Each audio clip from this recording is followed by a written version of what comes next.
The Possibility Perspective with me, Jess. Authentic, bold, and challenging conversations. You'll hear stories from me, conversations with peers, and interviews with experts on a variety of topics, all with different perspectives. Now, let's get started.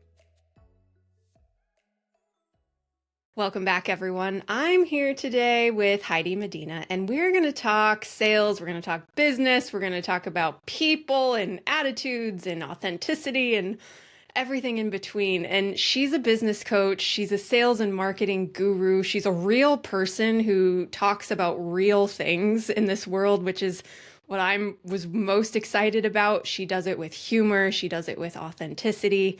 And so welcome, Heidi, to my show. Hi, I really am excited on this one. I am too. You know, we were just getting to know each other a little bit better before this and laughing a bit. And it got me really pumped up for this. And I want to start out and just give people a little introduction into who you are and why you do what you do first. And then let's get into the juicy stuff. Well, that's juicy too, but Is it as much fun? No.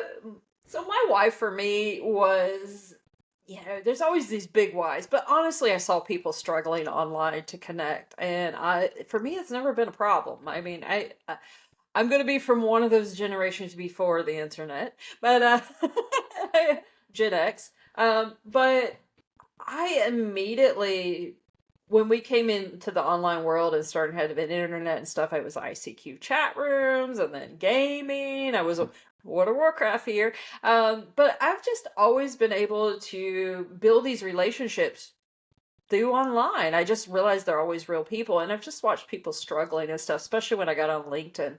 At that time, I was still doing online corporate freelance writing and social media management for them. But I was watching so many small business owners struggle to talk and build relationships online. So I just jumped right back into that, which is a space I always wanted to be back supporting with small business owners. And I've been in it since. So yeah, I love that. Why do you think that? And I think I felt it a little bit myself, this awkwardness of like how to approach somebody or how to start these like, why is it so awkward online? Whereas, well, okay, actually, full disclosure, I'm pretty awkward at that and as a person in real life too. So I can see why it's awkward for me. But why do you think that is? Why do you think that's awkward for people? well, I think you just did one of the clues right there. You called in person real life. Yeah, it's all real Yeah. life. It's all real life. I do think there's a massive disconnect with people not realizing. I think we realize it's real, but then again, we don't. So it's almost like somebody said something the other day. I was talking to them, and she's like, it's one of my clients that I'm working with coaching, and she said it just feels so faceless. Is why I hate social media. And I'm just sitting there, and I'm Mhm. like, we've got all these pictures, everybody's sharing their opinions. Heck, we got video, and it's still faceless. And it's because it's been dehumanized so much. I mean, think about it. You talk about content, you talk about comments, you talk about users or followers or connections. You don't talk about people and conversations. And there's also that disconnect. Screen and keyboard, we're not in person. It doesn't have the same consequences. So I think it's a combination of all of that coming Yeah. through. And we also miss these social cues and things like that of being in person or even on screen like you and I are right now.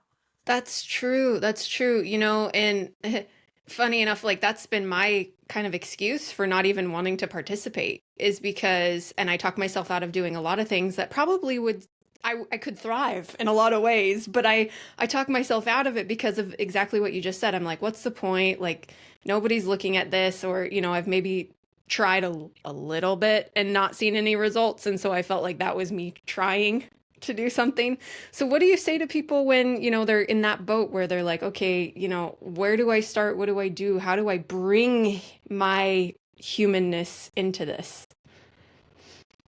I think you got to decide that you're going to be yourself online. I mean, Mm. starting out, you don't want the disconnect. You got to show up in the way that feels good for you. But then there's also the thing of what is your purpose? Why are you online? I mean, if we're talking about mostly you're a business owner. I'm a business owner. So we're here obviously to make those type of connections, right? I mean, we Hmm. also want friends too, and I get friends out of it. I mean, I hope you have. Yeah. um, but it's given it enough time, and I think it just like building a business, it takes more time than you think it's going to. And we have to give it time and still believe it's going to happen even when we're not seeing results yet. Yeah. And that's So the hardest part. patience. Patience is not my strong suit. It's not anyone's strong suit. Before we got on here, we talked a little bit about this, and I'd love for you to expand upon it for the people watching because you made an interesting connection about, why some of this has been so divided and dehumanized. And speaking from, I think we were just laying the foundation for people. I mean, I was talking about how sometimes I feel like, I put my heart and soul into this, and then, you get this backlash from people that is just so crazy mean, or on the other side of it, like there's this just hesitation from people to interact with each other, and it seems like it's more prominent now. Let's talk about that. Yeah, that's what I was just talking to you about 45 minutes before we jumped on this. I just made one connection with my husband. We were talking. I mean, we all blamed it on COVID and everybody coming online, which there was some disconnect because there was all of a sudden so much extra noise. I mean, we already had the disconnect, things like that, but then all of a sudden you've got everybody flooded online. But what I just realized, I mean, really thinking about it is I was talking to him, and which I mentioned to you, was about the law of reciprocity, about how I used to, on LinkedIn, I've been on there since late 2017 regularly, and used to, you commented on somebody's content, they would comment back, or they would at least hit the like button. There was this, everybody would do back and forth, and it was the normal, and people were there just to actually talk to people, and you could have actual differences of opinions, and nobody was like almost about to kill you through the screen. They were so angry. And it really, I used to blame it on COVID. So many coming on, and then of course, people were anti COVID, believing it, not believing it. There was this whole thing. So that was creating some division.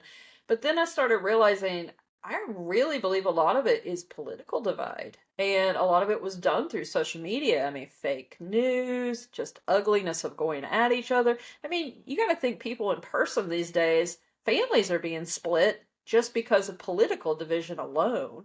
And so if somebody even hints online that maybe their thing leans against whatever someone's beliefs are, all of a sudden it's like, I mean, I'm gonna come kill you in your sleep. Not quite that bad, but you get my point. Sometimes it's like, whoa. Yeah, yeah. I mean, tensions are just, I mean, people have had it up to here with everything. And so there's no grace, there's no understanding. I mean, It's not. it's honestly, so we talked a little bit, I told you a little bit why I started this, but the other reason this became a passion for me, this podcast, was because I wanted to have a space to have open conversations and give each other grace and understanding and compassion, even if we don't see eye to eye on every single thing in the world, and try to bring some humanness back to conversation. Because so you just spoke to why that is online too, and it's crazy. It's crazy wild. And I guess I'm at a loss for what to do about it, but maybe back to what you said is, we have to show up and try to just be our truest, authentic selves and do what we can. It comes down to empathy, and one thing I'm really like helping my clients with, and even the people around me, is cognitive empathy. Now that's completely different. A lot of people are like, well, I just can't empathize with that person. I just can't get into their shoes. But with cognitive empathy, we don't have to. Instead, we can just stand beside them. We can listen. We don't have to agree. And we can just hear them. And that alone will lead a lot of understanding. And again, you don't have to agree, and you don't need to go into you don't need to step into their shoes. But at the end of the day, right now, with where everything at, the world's it's in a weird place right now. I mean, politically around the world, I mean, every country, there's issues going on, economic uncertainty. People just really want to feel safe, and right now the world doesn't feel safe. And Hmm. so when you bring that in the online space and you got somebody that maybe you've only seen a profile photo, and even in that, is it the real one? You've got AI in play, people using bots. So there's all of this where people just don't necessarily trust it's a human being there. And so we've been desensitized. So at the end of the day, if we can just bring it back to having the cognitive empathy that we can just stand beside them and just listen. Yeah. How did you get that mindset to begin with? Because I feel like that's in what I've noticed, like I feel like that's a rare mindset nowadays. It takes a lot of, well, I'm autistic. And empathy is one of the things for my wiring automatically, and it's something that I've had to learn throughout being that way. Because you learn all this masking, you learn how to function in society that doesn't always work for you, and you just there's a lot. So I learned it through all of that, and now it's kind of a superpower. But also, it's just for me. It's David, my husband. He calls it my human petri dish. I enjoy learning about the workings of people's minds. So I think we have to have a natural curiosity, even if, for me, it's like, even if I don't get their point, I still want to understand why you're where you are with your thinking and what got you there. And then again, even if I don't agree, I can at least understand why Yeah. you are where you are. Yeah. Yeah. We're a lot alike in that because that's where I come from with a lot of things. And I realized after I got a couple people pretty angry, I had to be a little more delicate in my question asking. But because for me it was coming from like a true place of just trying to understand. I wasn't trying to poke the bear, but I was poking the bear. There. So many times. And I'll tell you what, we both will be there again because you do. I gotta tell you, in my 20s, man, I was so blunt. I had this whole thing. I'm like, I'm being truthful, and I had to understand that I could be truthful and still soften it. Mm. Hmm. And I really brought that through, and that's even where it's just at the end of the day, it's just having the desire to want at least try it and realize. I mean, honestly, 2 weeks ago, 3 weeks ago, I screwed up badly when I was talking to one of my friends. In an actual event with somebody, and I had a meltdown, and I messed up. So we're not perfect. Shit happens, and at the end of the day, we got to be able to give ourselves grace that we're not going to be perfect all the time. We're gonna fuck it up. Yeah. Yeah. So That's so true. I mean, and I'll raise my hand as one of those people. I'm so hard on myself when I do that. And recovering perfectionist here. But I mean, it's the truth. We gotta give ourselves the same grace that I feel like we're giving other people too, right? So if you're coming from our end, it's like, okay, I'm just trying to understand. I'm trying to so like go back to yourself, try and understand like, whoa, Jessica, why did you say that, or what was going through that, or like if something like really pokes your bear button and you're like rah at somebody, right? Like go back and be like, whoa, okay, what was that about, right? And we can learn from it, we can grow from it, and we can move on. It doesn't have to be a thing we dwell on forever and ever and ever. I mean, it was beating yourself up, too. I mean, yeah, I'm guilty of this. I will beat myself up when I feel like I've screwed it up. But at the end of the day, yeah, what can we take away from it? Can we learn it and move forward and do better next time? That's all we can do. Yeah. It, Yeah. so, And yeah. being human, and transitioning that to being business owners, right? And having clients and reaching out to people, we're not always going to get it right. I mean, I've definitely, okay, so I want to talk a little bit about the first thing I saw about you was the funny, like very funny series you put out on YouTube. And it was, so if anyone, you got to go find Heidi on YouTube and follow this and look at these because I was literally like tears just rolling laughing at these because first of all, I've had these experiences, but then I've also like oopsie doopsie, I've been one of those people before too. And so it's just so funny and so real. So Heidi did this series of what is it called? You tell people what you did in the series. It's just so funny. We got to do another set of these too. But it was showing what people do online, what it would look like if you do it in person. Yeah, so it was just like, duh, like I walked up to my husband. He was my prop and all this. He had my buddy, my help out, and even in this one, we I had saved all the flyers that come in our mailbox. Like Walmart flyers, the whole things. And he didn't even know I was going to do this. I just told him, I said, stand here and just wait. And I turned on the camera and then I walked up and I had saved, I don't know, there was 50 or 60 of these flyers. And I just literally dropped them all over his head. And he's just like, his reaction was real because he had no idea that was coming. And it was just so funny. All of these were just hilarious because think about the things that you've done online. I'm guilty. Hey, I've done some of those too. Some of them I've just deserved, but most of them I've done at one point or another too.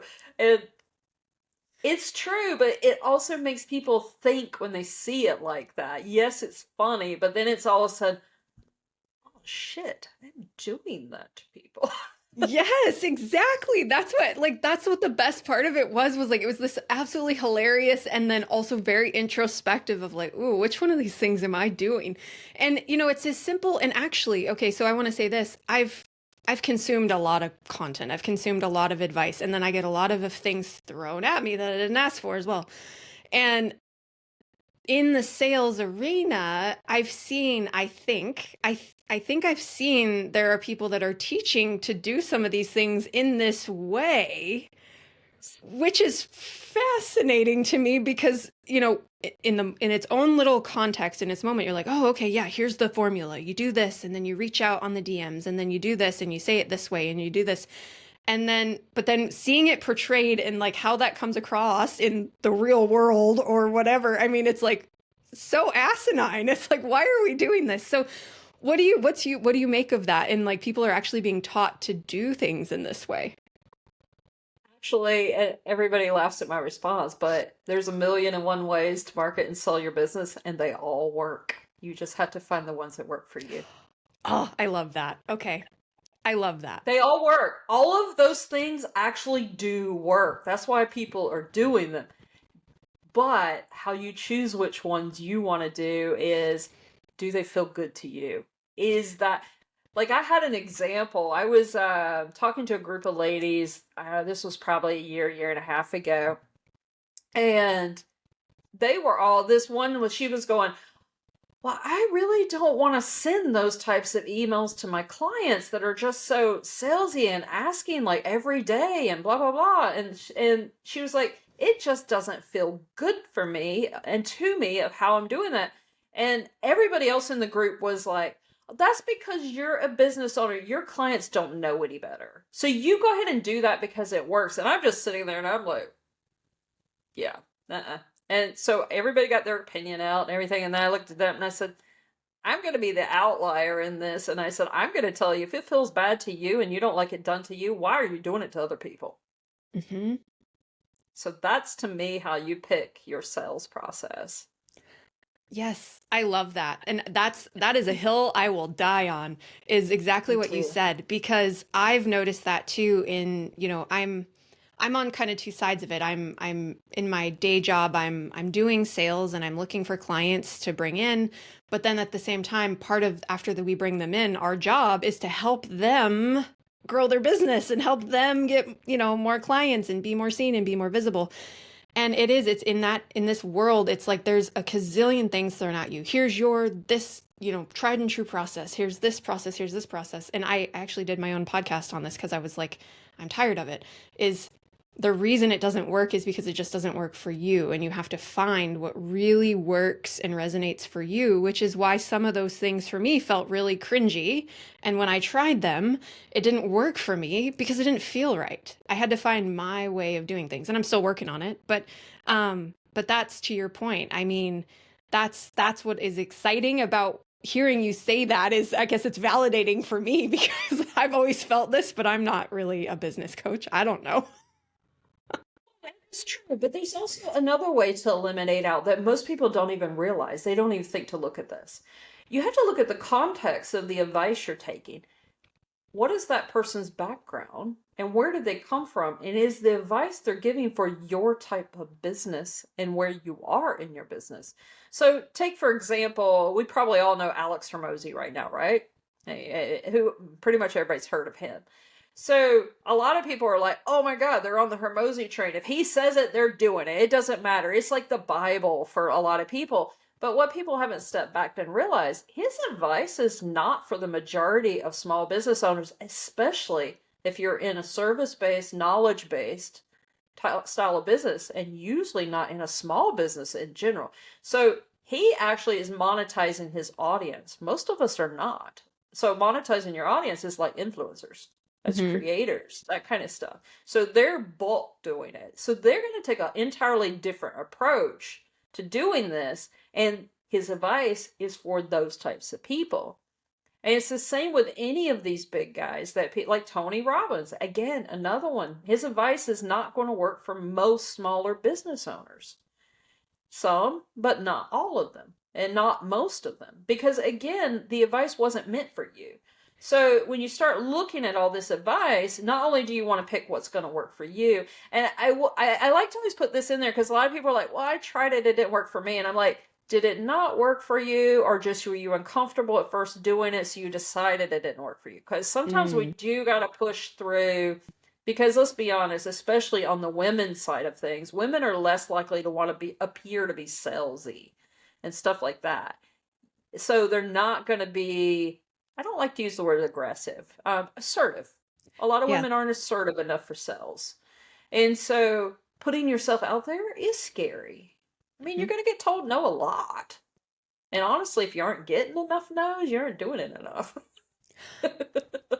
Fair. So, I mean, it's true because a lot of people want to avoid, they don't want to feel rejected and they take no's as a rejection. But I love a no because if you've given me a no, I can move on. I mean, I might follow out if I like you and I think I'll still follow up later. But no's is a definitive versus being ghosted or ignored. And I got a maybe and then somebody disappeared and I'm like, okay, where do I go with this? That's so true. I think that all the time. I remind myself of that all the time. I'd rather have a clear no than somebody who I thought was interested and then never hear from them again. Yeah, because then you don't know and you're trying to follow up, and oh boy, now we just went down a whole nother rabbit hole with follow up. But Let's talk about that. What's your take? I'm curious to know your opinion, your take on follow up, because I've heard a lot. well, see, here's how I approach and how I help people approach sales and marketing in general. It's about building a relationship. And what I see to begin with is people only focus on getting clients. They don't just realize all the other aspects that can come from that relationship, like referrals, introductions, friends. I mean, one of my best friends has come from just through the comments.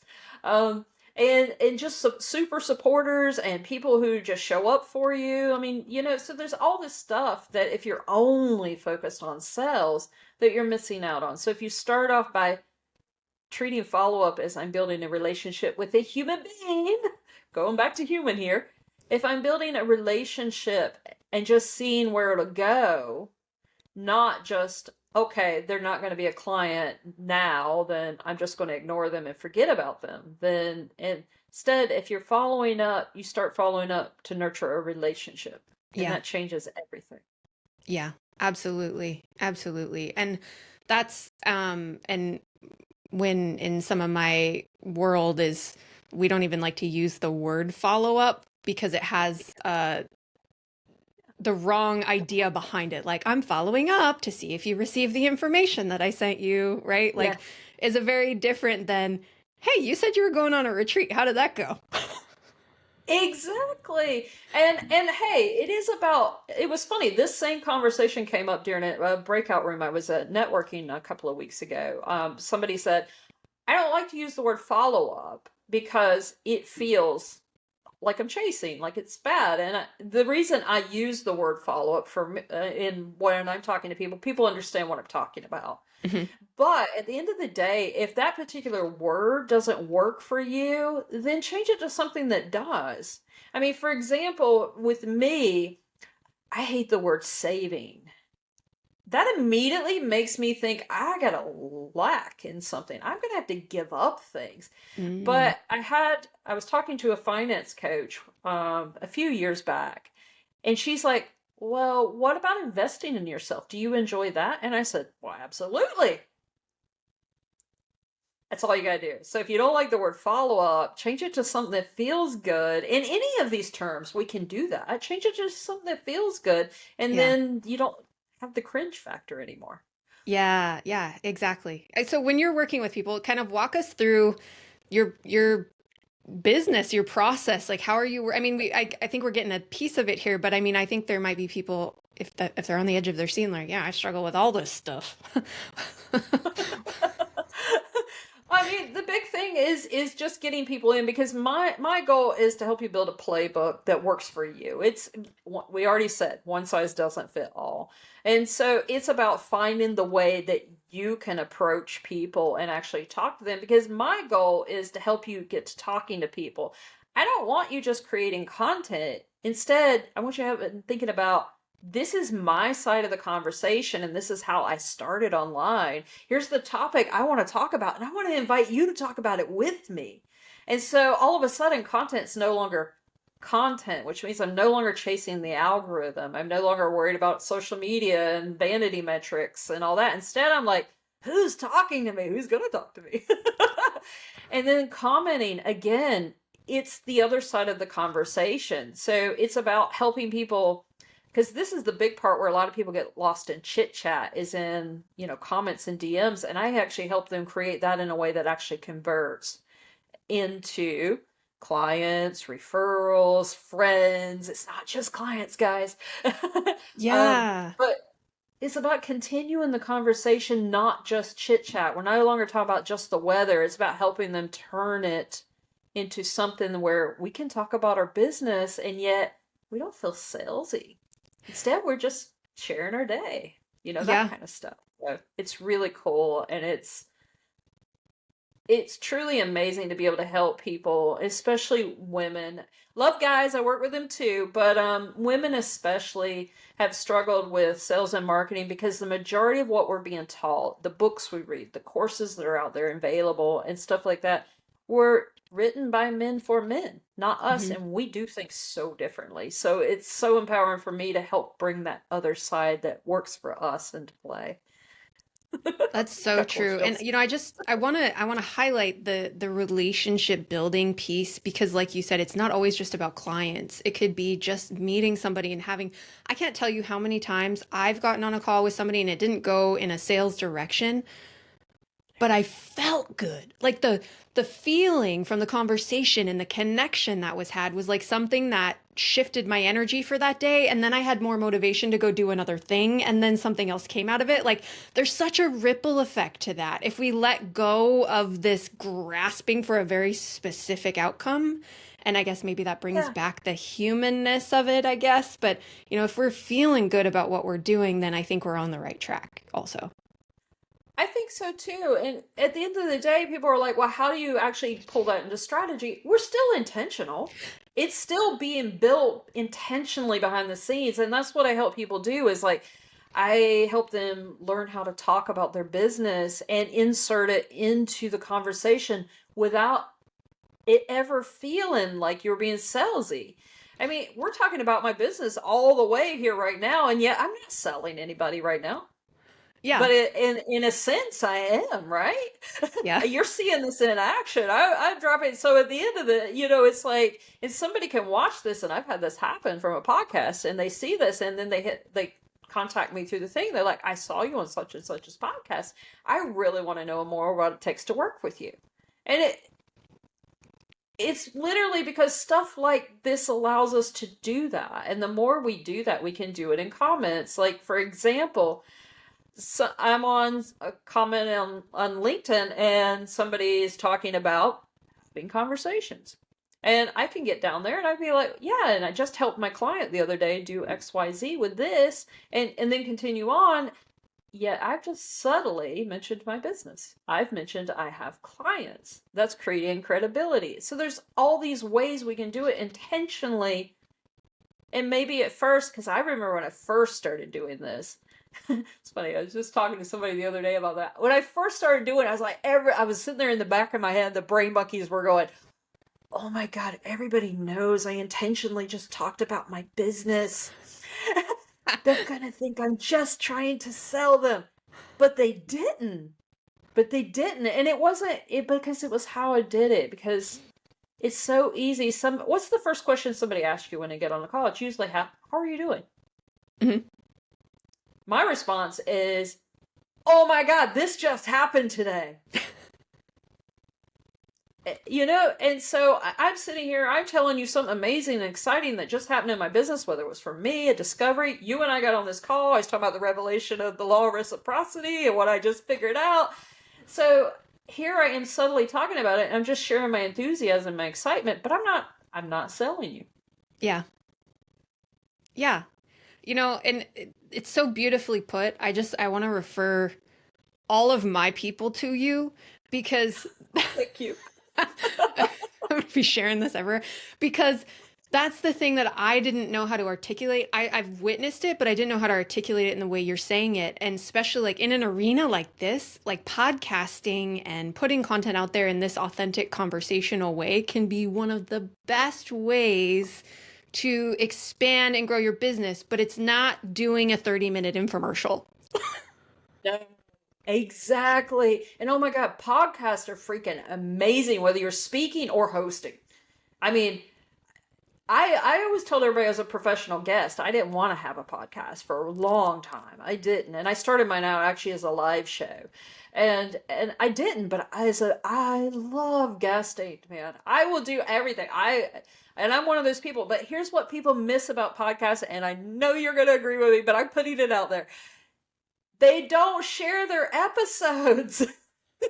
This is an amazing piece of content I'm sitting here Yes. creating with you right now. And everybody sits there with the idea the host is going to share it. It's going to put you out there. And it's like, no, you just invited me on. I'm getting to share it, talking about my business. We are creating this amazing piece of content. I not only want to share it for myself, I want to do it for you. Law of reciprocity just kicked back in. I want to do it for you too, because you gave me this opportunity. I'm getting to borrow your audience. I want to share you with my audience too. And also, I want to share this because I just talked about my business. So I'm going to share the heck out of it, which I see so many people get on a podcast and they drop the link one time when it launches, and then that's it. And it's Yeah. like, but you created this. Yeah, and again, not giving up, right? Because it's like I shared it one time and I got one like, so now I'm not going to share it again, right? So we got to get past that stuff too. And you touched on that earlier, is like getting past the parts that feel a little hard or feel a little uncomfortable doesn't mean that you're not doing the right thing and that you got to move through that stuff. Lurkers.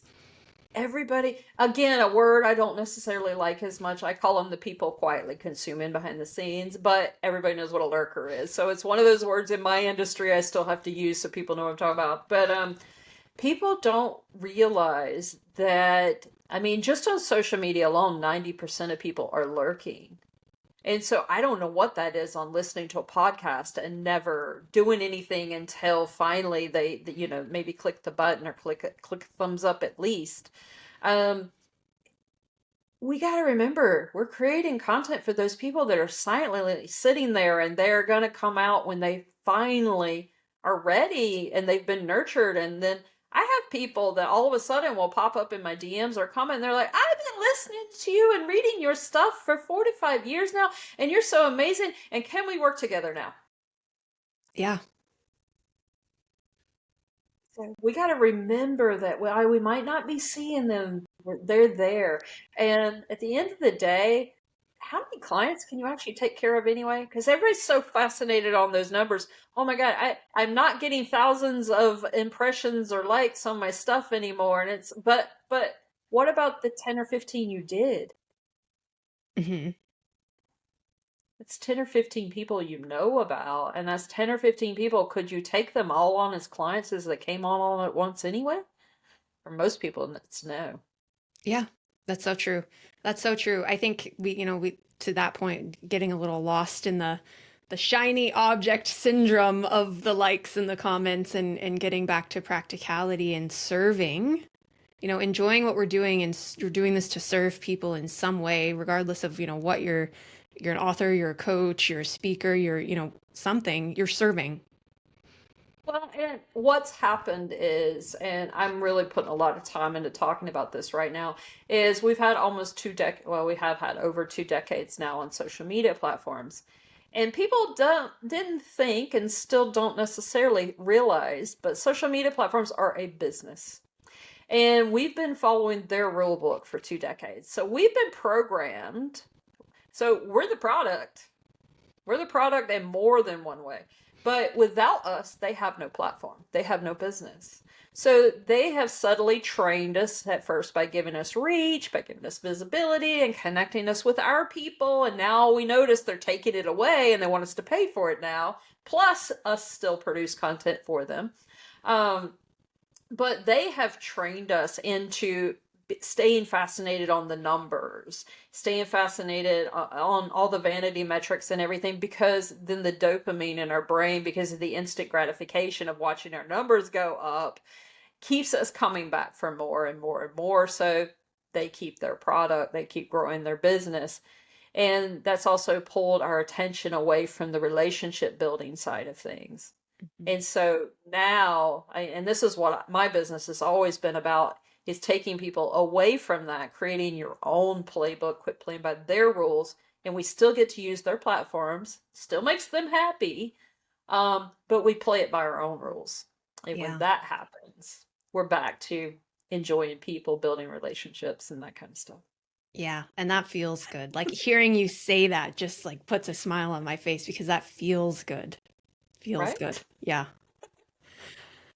With that, what would be some, final thoughts, final words of advice to somebody watching this, maybe one of those lurkers? Um, what would you say to them after watching this, listening to this, and they're maybe, they've a lot of stuff has come up for them, right? And they're thinking, okay, now what? Yeah. Well, first of all, I like one of my taglines is people don't refer followers, they refer relationships. So stop worrying about counting those numbers and actually get out there and start talking to people. Build a relationship and you're going to see everything change in your business. And the thing is just remember it does take time. I mean, a lot of people are like, "Oh, I want it to happen soon." But honestly, if you start talking to people, you're going to see some results faster, but it's going to be about 90 days. You're really going to start seeing results happen. And then as you consistently do it, keep doing it, it starts snowballing and the snowball gets bigger and bigger and bigger as it rolls downhill because it compounds. And then you got people talking about you, referring you, and then it just grows from that because you Yeah. focused on building relationships and just being human about it. And I'm going to go right back and like put this highlighted word, like pretend it's on the screen, consistency. Because Yeah. that's something you said that I think a trap I'm going to say I've fallen into is that, like not being consistent because of whatever the little voices or whatever in the back of your brain, right? And you give up too soon or whatever. People, consistency.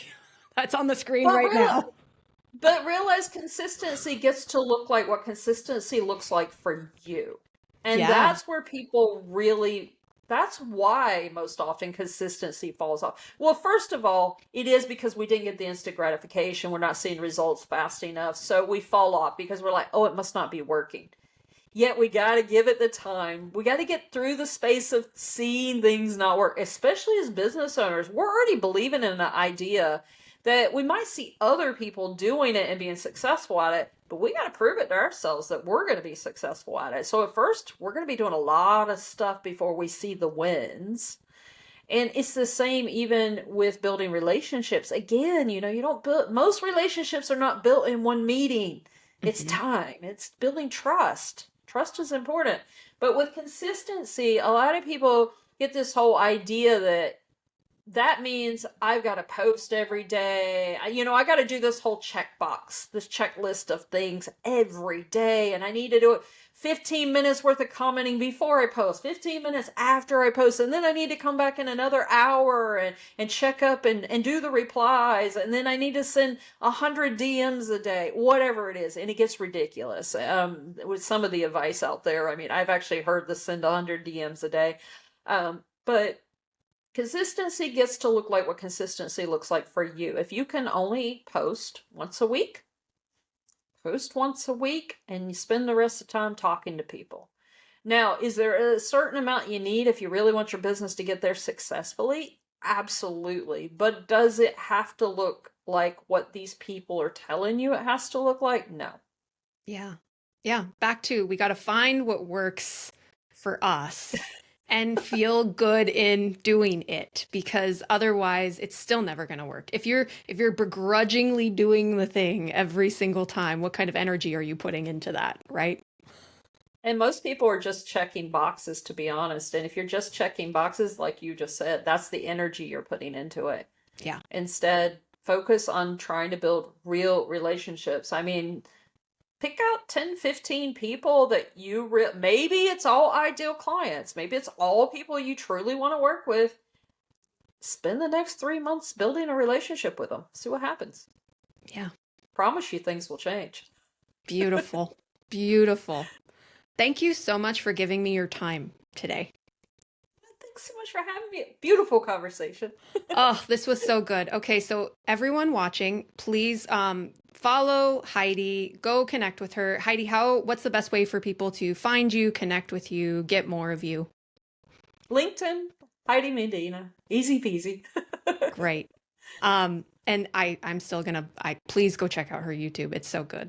And I'll have links to all things Heidi in the show notes. And if this struck you in some way, got you to think about something, I encourage you to give us your feedback. I also encourage you to share this with somebody you think will really benefit from it, because that's what we're doing here. We're sharing content, we're sharing information, we're sharing our hearts, our truth in a way that hopefully helps you or someone else do better, be better, have more joy, any or all of those things. So thank you for tuning into The Possibility Perspective, and we'll see you next time.